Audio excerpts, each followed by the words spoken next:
If you struggle with graphing, then this is the place you want to come to. This is your Are You Getting Ready for Algebra 1? This is the things that you should know when you walk into the classroom for the first day of school. So the first thing you're going to have to look at is deciding whether or not what portion of the quadrants are labeled, where they are found in the different axes.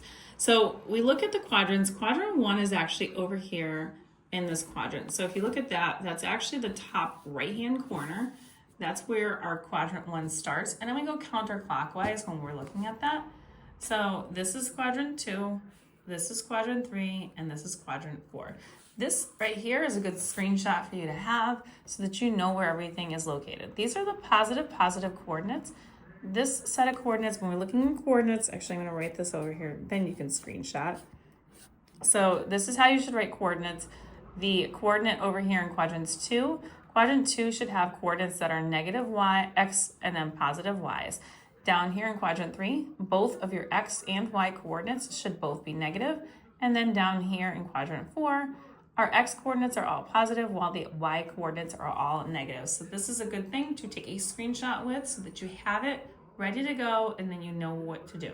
So when we're looking at this question set over here, we're looking at stating whether what the quadrant is or the axis for the point in which it lies. So when we look at the questions here, we've got -2, 1. So if I look at my setup, a -2 is the first number and a +1 is the second coordinate.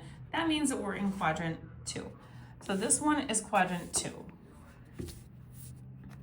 Now looking at the second one, we have both of these are negative.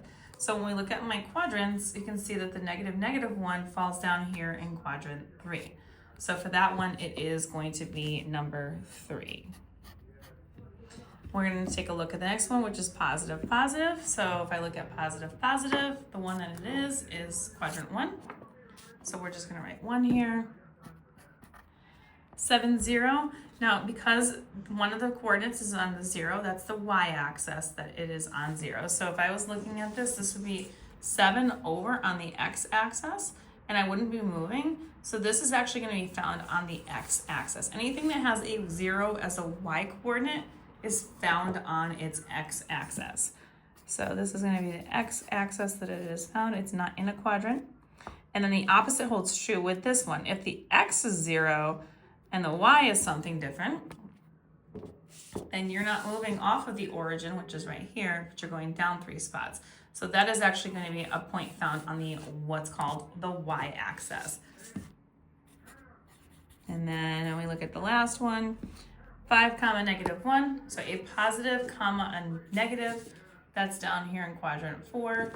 So the answer for that one is quadrant 4. And then we'll take a look at this next question real quick. And it's asking me, what is the point where the x and the y-axis intersect? What is it called? That is when it is at 0, 0, which is called the origin. So you do need to know the origin, which when you're looking at the origin you should know is right here, center in the middle at 0, 0 of your graph.